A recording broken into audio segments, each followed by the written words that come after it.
The broadcast is now starting. All attendees are in listen-only mode.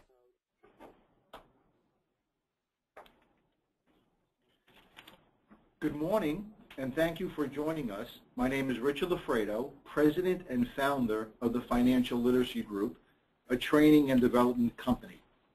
We at the Financial Literacy Group are dedicated to bringing objective financial wellness programs to the workplace. Our role is to provide decision makers with cutting-edge information and access to leading experts to better lead their company and improve their company's bottom line. The subject for today is very timely. The subject is fee disclosures. What was hidden must come to light, and it is a very, very timely subject. Our special guest today is Trisha Brambley.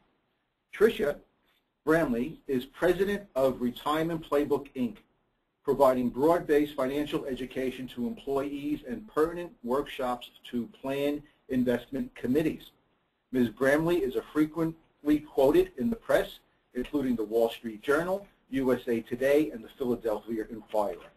She served on the Department of Labor's ERISA Advisory Council for a 3-year term and prepared Department of Labor recommendations on target date fund analysis and stable value issues and participating financial education programs. As part of the team that developed the country's 401k plans, Ms. Brambley was involved in all aspects of bringing these plans to life. We welcome her. And Thank you, Trisha, Rich. welcome. Nice to have you here. And Trisha will be taking questions at the end of the presentation. So Trisha, welcome. And why don't we begin with some questions. There's been a lot of information about the new fee disclosures. What do you think the main issues that employers should know regarding that subject? I think that the main issues that the plan sponsor needs to know focus on what their new responsibilities are and what some of the new opportunities are for having some of this disclosure come to light. I want to mention at the beginning that we're not attorneys and we do not offer legal advice, and that all plan sponsors and consultants should check with their ERISA attorneys on any plan legal matters. Okay.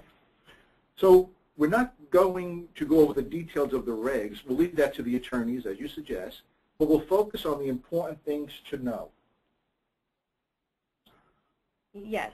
So some of the things that we'll be discussing is a little summary of the regs. Lots has been written about these rules that the U.S. Department of Labor issued, and we'll be talking about them in a summary fashion. We'll put a spotlight on why these regulations, even though they include some additional responsibilities, are a mixed blessing. We'll highlight the fact that the employer himself is in control. We'll take a look at what happens when there are excess fees and what to do with them, Okay. and why an unbiased assessment of those fees might be something that's needed or necessary, Yeah. and different ways that a plan sponsor can use those plan fees or those excess plan fees should they occur. Okay. Those are great points that people will have to be thinking about. But let's get to, what are the regs about? There are two separate fee disclosure rules. One is 408B2, and that's at the fiduciary level. And what that focuses on is how the fees associated with the plan are being used, and there are disclosure requirements specifically for the plan committee level, the plan fiduciary level. The second set of rules pertains to the participant, and this will be specific rules about periodic disclosure of plan and investment-related info for participants and eligible employees. Okay. So for the participant, some of the things that the employee will now be getting is plan information, investment-related information, and these rules become effective 60 days after the fiduciary level ones become effective. So that would be August 30th. Okay, so let me understand this. They never had to be as attentive. They never had to really document this to the level that they're now going to be required to do such. There have been fee disclosures in the past, both at the fiduciary level and the participant level. Mm-hmm. What these rules do is put it into a different format and expand the disclosures that are required. So from an employee standpoint, in the past, they may have thought that they didn't pay anything for their 401k plan, and seeing this in black and white, what the fees are associated with each fund and with each plan, will highlight for them what exactly their plan costs. Yeah, that's why the subject of what was hidden now must come into light. I think that really focuses on the employee side of the equation. And then for the plan fiduciary, what they have to do is the plan committee, as a result of these regulations, will be better equipped to understand what all the related plan fees are and will be able to better compare them as well. Now, who's on a plan committee? I'm just curious about that. Most of the plans that we see have about 6 plan committee members. Mm-hmm. Sometimes they're more, sometimes they're less, and they usually consist of the CFO, the HR executives, and other people who have some representation of some of the employees that are there. Some plan committees will also rotate members on and off that committee. Okay. And as far as their knowledge base that they bring to this committee and the responsibility, what have you seen in the past as far as their level of knowledge on these subjects that we're speaking about? I think that the knowledge level is really across the spectrum, and many plan committees do like to, basically have us come in and teach them. But I think as far as specifically on the fee disclosures, I think that many of the HR and plan committees don't really realize that they do, in fact, have new responsibilities as a result of this. It seems to me when I've been out talking to plan committees, they thought that the vendor would take care of it all, and really there's more for them to do. Is there a responsibility of a vendor to take care of this? The plan provider, the record keeper, is taking care of, for the most part, as far as I've seen, taking care of those participant level disclosures, what goes out to the participant in terms of fees, but the plan sponsor, the employer, still needs to make sure that it happens and needs to make sure that they're reasonable. Okay. Another question. What are some of the new terms that the employer should become familiar with? Yeah, some of the new terms that are out there is covered service provider. In the past we always use things like vendors, providers, advisors, but now a covered service provider is a specific term, and it means things like RIAs, brokers, platform providers, somebody like an ING or Hartford, someone like that, and others who receive indirect compensation. Another new term is called the responsible plan fiduciary. I guess no one would want to be an irresponsible plan fiduciary. But it's a defined term, and it means whoever has authority to enter into a contract and it's usually the plan administrator. That's a defined term also. And now we also have direct and indirect comp. Direct is money that's specifically coming out of the plan to pay for services, and indirect is that provider, let's say it's an accountant or a platform provider or anyone else who's receiving other compensation indirectly. That now has to be a term that everyone understands as well. And let me get a feel for this. All this comes from the Department of Labor as far as the new language. Are they the ones that initiate this? Is it Congress or is it the Department of Labor? DOL. The Department of Labor. And they have the authority to fine. They have the authority to, and I'm sure we'll get into that, but they're the ones that you would have to be dealing with if you didn't follow this procedure. And they have, they can disqualify a plan. They can fine you. Yeah, there's a whole bunch of different things they can do. They have a lot of power. Yes. Let's go to the next slide, and let's look at, it sounds like the employer will have more of a burden. That's what I'm hearing and seeing. I think that it is, in fact, a mixed blessing. They do have more of a burden, and when I say burden, it's, to me, the crux of the matter is around that term reasonableness of fees, that they have to determine that. But what's good for the plan sponsors is that they will see any conflicts of interest. So anything that hadn't been crystal clear around those issues is going to get really noticed. And I think that's a good thing for the plan sponsor and also for the employees that are served by these plans. They can also spark or bring to light more scrutiny on the plan investments and the services and the related fees. And by having the plan sponsor truly scrutinize them, maybe even doing an unbiased analysis of those fees, they make themselves a better consumer of these types of services, and I think that's a good thing. Yeah. And then the last is that, you know, most of the plan sponsors that we deal with are very serious about these issues. They take them really to heart. They're acting in the best interest of their participants. But there are some that may not know that there are other ways to save some money on these plans, other ways to shop them, etc. And if they are very diligent on this matter, it's possible that they'll be able to, in fact, save money for the participants. Mm-hmm. And I think that's a good thing. And that's, in terms of the DOL's reasons for doing it, their reason is a noble one, which is to essentially to help the participants to get a reasonable value for the dollars they spend on their 401k or 403b plan. It truly is, yes. So there's some good news to this.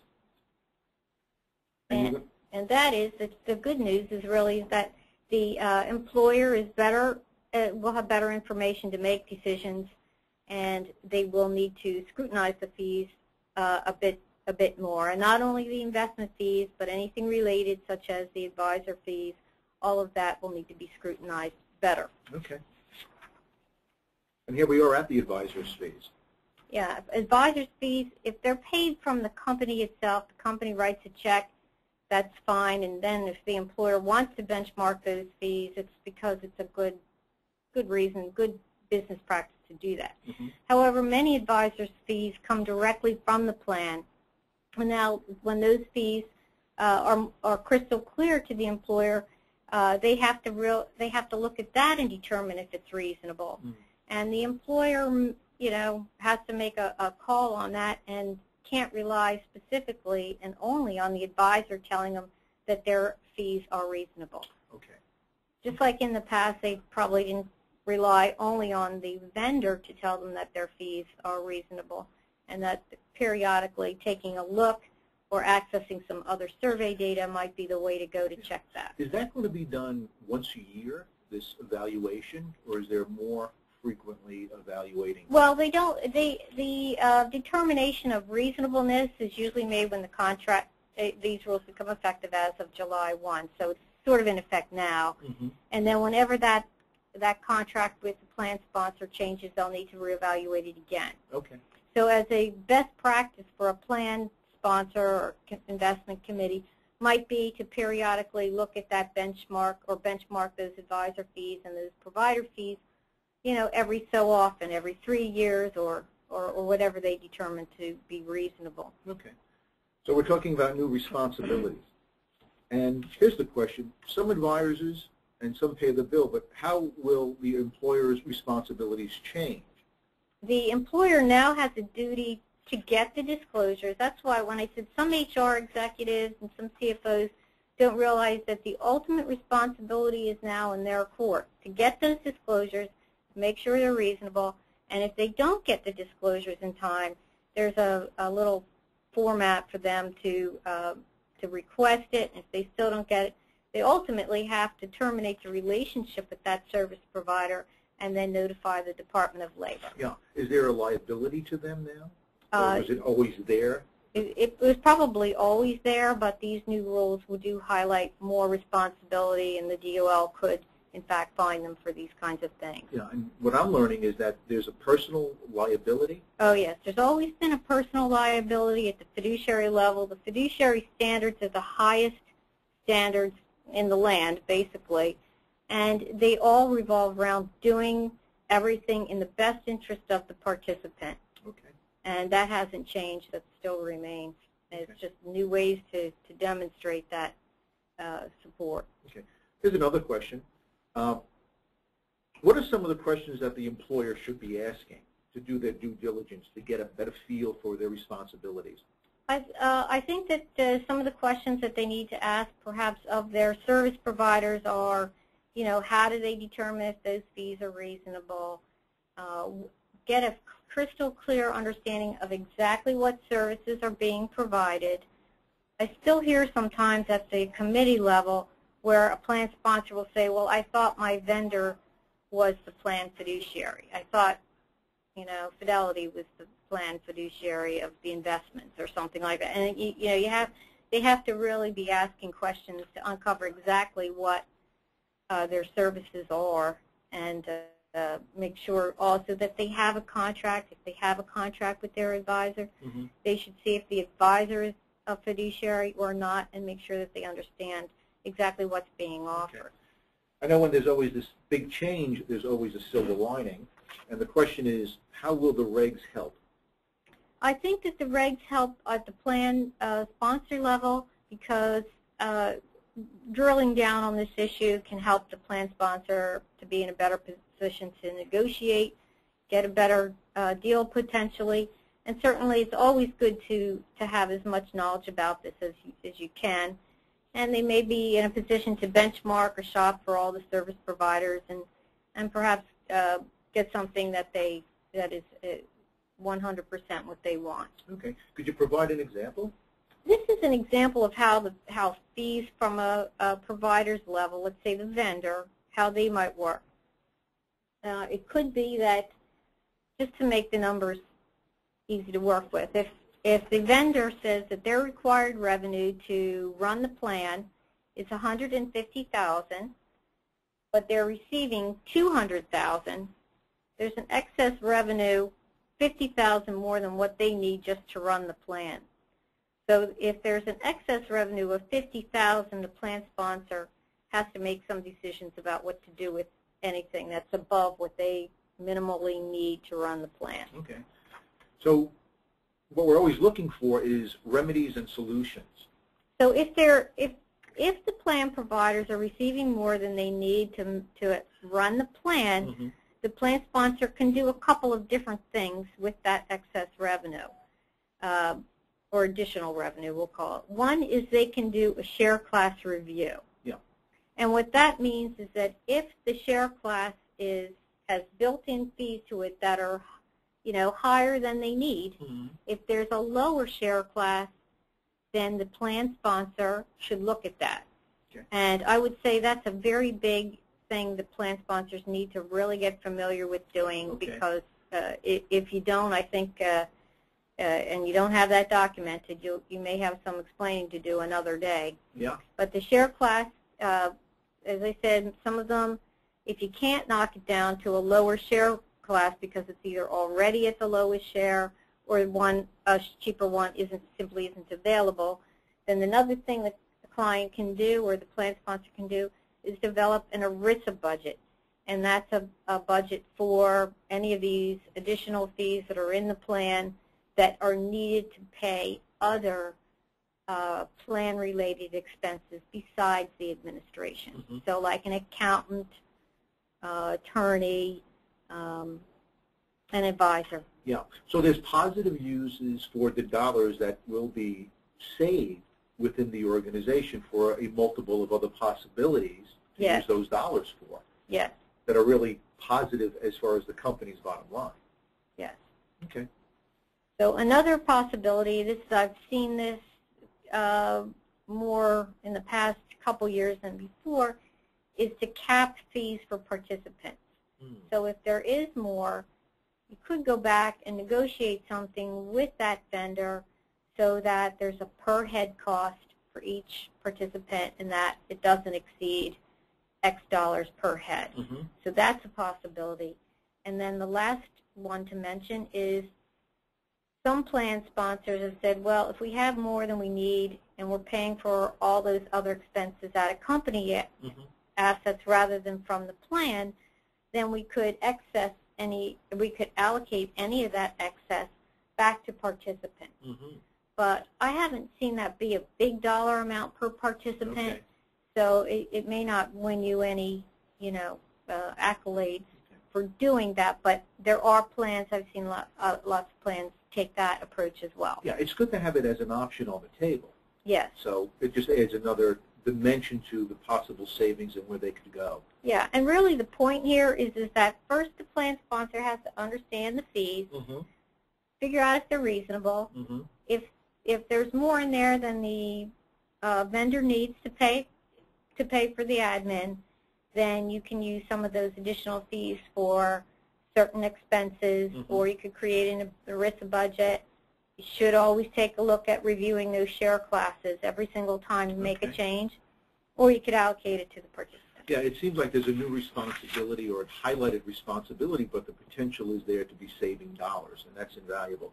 Let's look at this, the ERISA budget. Uses for an ERISA budget. Could you explain that in a little more detail? Yeah, if a plan does have an ERISA budget, then there are certain plan-related expenses that can be legitimately paid from the plan, and that usually is some auditing services, perhaps some plan advisory services, and even some 401k plan education that would supplement whatever the 401k vendor is doing. Yeah. I know that at the Financial Literacy Group, what we bring to the table is financial wellness, and we call it objective education. And I'm seeing that that has a lot of potential as far as adding more dollar value to the company who pursues this opportunity by using the dollars that they find to educate their employees. It has another dimension to it to really take it to a further return on investment. So there's some really great ideas here. On the way to pay for education, let's talk about that, please. There's also been, in conjunction with some of these rules, more talk at the plan sponsor level about retirement readiness. How do we actually get our people on track, and what can we do in terms of educating our employees to be better prepared for retirement? So other ways that companies can pay for some of those, again, checking with your ERISA counsel, would be plan forfeitures. If you have a vesting schedule and there are forfeitures accumulating. The other is that sometimes a vendor or provider will have an amount embedded into the fee that they're charging for communication, and it's possible that you could use some of that budget to pay for your education. Yeah, I like the concept that if this is analyzed, there's a multiple source of dollars to be used that does not ask the company for new dollars. It uses the existing dollars that were there that were not used for these purposes, and it just opens up a world of opportunity to use existing dollars for other possibilities. Well, why don't we just go over again a summary, and there will be some time for questions and answers, but why don't we spend a little time here just summarizing and the important points. All right, so the regulations, there are two, one at the plan fiduciary level and one for the participant, but they both have the goal of helping everyone who is involved in the 401k plan or 403b to really take a look at the fees and what are they getting for those fees. And it's a mixed blessing because it's always possible that by having additional knowledge about some of these issues that you're in control and you have a better opportunity to make the best of those fees. We talked about if there are excess fees, other plan-related expenses that could be used, or reviewing the share class, or allocating to participants.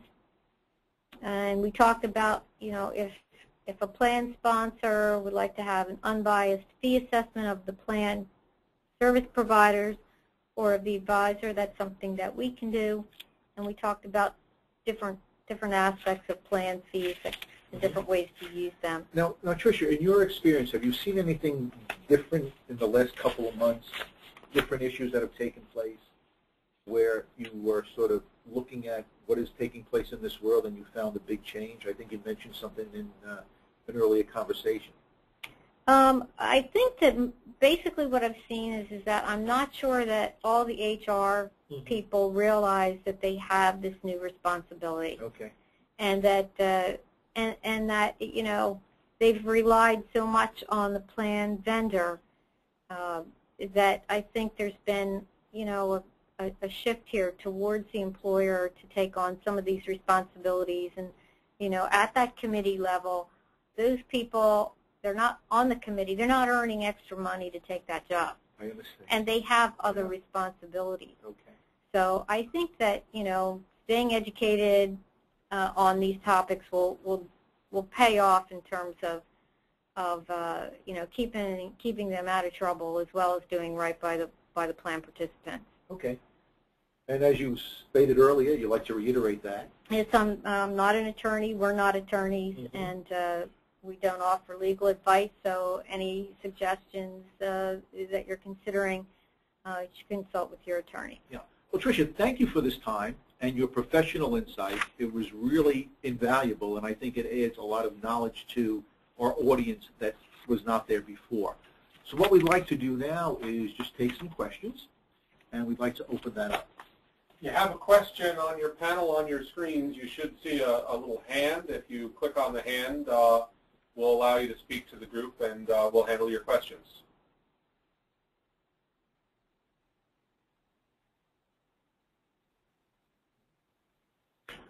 What we could do if there is no questions, if we have a shy audience, is this. We will give you Trisha's information, and what you will be able to do is to contact her directly, and you will have my information as well. You see that Trisha's organization is Retirement Playbook, Inc.